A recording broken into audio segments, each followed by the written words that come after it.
I don't know about you, Hugh, but I feel like the Chelsea Real Madrid game on paper is probably the most evenly matched tie that we've got in this round of the Champions League. And I'm fascinated to see the game. The first game, of course, will be at Stamford Bridge. There's been so much going on around Chelsea recently. Obviously, the takeover, the sanctions, and all that has supposedly not affected the team up until the game at the weekend, where some people would call it a freak result. I would call it a bit of laziness on Thomas Tuchel's part, and we could talk about that a little bit later on. So I come back to that question then, Hugh. Do you feel like all the things that are swirling around the football could seep in and affect the football? No. It's good. It's a good setup, though, isn't it? But what it could do, what it could do is, let me explain this. The issue itself might not affect the players out there on the pitch, and I actually don't think it will. Great professionals, great talent, fantastic squad at Chelsea with a top level coach. But as soon as they lost to Brentford at the weekend, it was an excuse. And I think it could be used as an excuse by players. I think it could be used as a crutch by players. And if we allow them to have that open door to say, yeah, every time you play badly, every time the result doesn't go your way, every time there's a little bit of negativity around the club, you can say, well, everything that's going on off the field is why we didn't get a result today or why I didn't play well. And I don't think they should be allowed that, to be perfectly honest, because there's been plenty of clubs that have had off-field issues, plenty. And the players have still gone out there over the white line and forgotten all about it and put their best foot forward. The fact is, I think Chelsea just took Brentford for a little bit for granted at the weekend. Massively. They thought they were gonna pick up all 3 points. They were at home, and they just felt after the back. I know it was off the back of the international break, but Brentford had players away as well. It was complacency, and it's as simple as that. And I think they should have held their hands up afterwards and said, in particular, Thomas Tuchel with his team selection, we didn't really rate them that much. I also think they maybe had one eye on the game against Real Madrid. I think maybe they were a little bit distracted by it. And again, they were running before they could walk, if you like. They didn't take care of the business in front of them. No excuses. They can't have any excuses. And they will improve massively. Believe me, after that weekend, they will have woken up on Monday morning and said, oh, yeah, by the way, it's Real Madrid next, and we need to be on our game. And actually, in a way, it could help them. Of course, they don't want to lose any matches, but they didn't want that shock or that complacency to come in the game against Real Madrid. And I think they will probably end up the winners this week. And by the way, they've never lost in European competition to Real Madrid. That's an incredible record, given they've played on 5 occasions. And of course, Madrid are the great club that they are.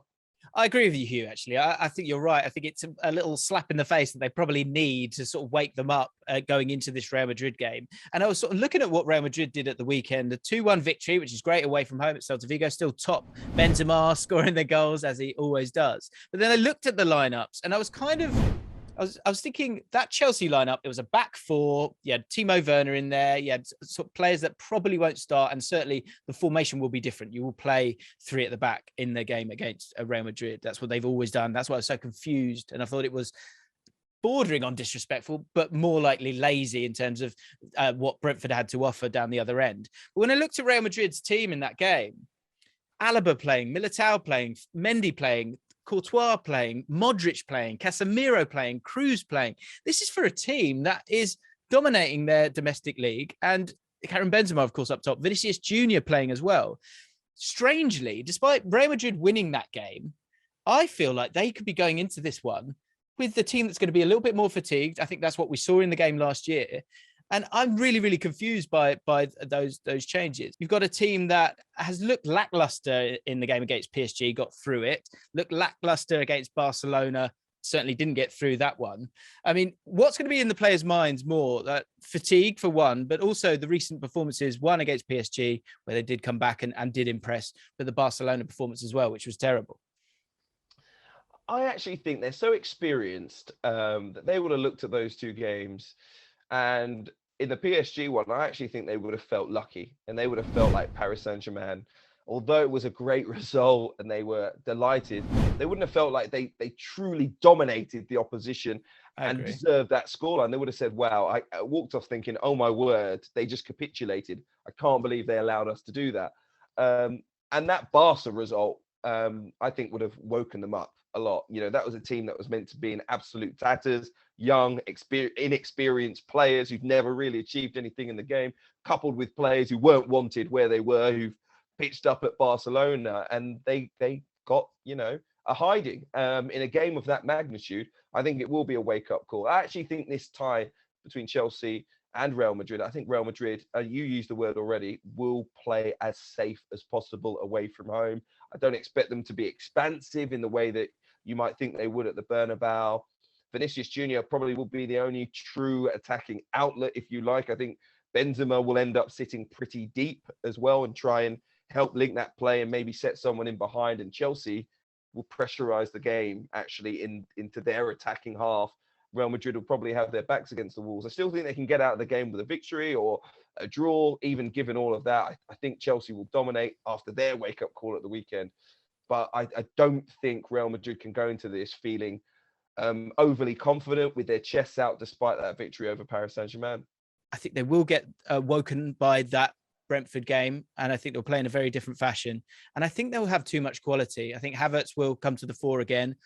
The likes of Kante in midfield, Jorginho running the show as well. I know Modric is amazing, and I know all these players are fantastic, and I know they're top of La Liga, but I just can't see how Chelsea don't switch it on, turn it on, and do exactly what happened last year. I feel like it's a game for Kante. He's going to have too much energy for them. I feel like it's a game for Havertz. I feel like it's a game for Mason Mount. It's a shame that Pulisic isn't available at the moment. Maybe that's a chance for Ziyech, who can be superb cutting in on the inside and hurting those fullbacks, taking them out of the game, and maybe even Romelu Lukaku as well. But I just keep coming back to it, and I just can't get away from it being a Chelsea victory for me. Obviously, they've got to go to the Bernabeu in the second leg. That makes life a lot harder for them. But I still think they'll just about have enough. It could be very close. It could go to extra time. It could go to penalties. But I still think Chelsea, if anyone, is the team that's going to come out on top on this one. How do you feel about it, Hugh? Listen, I think before that result against Brentford, the 4-1 defeat, Chelsea would have gone for it in the first half, piled the pressure on, raised that level of intensity so high, like you mentioned, that I think Real Madrid would have found it difficult to cope with. I think Romelu Lukaku must start this game.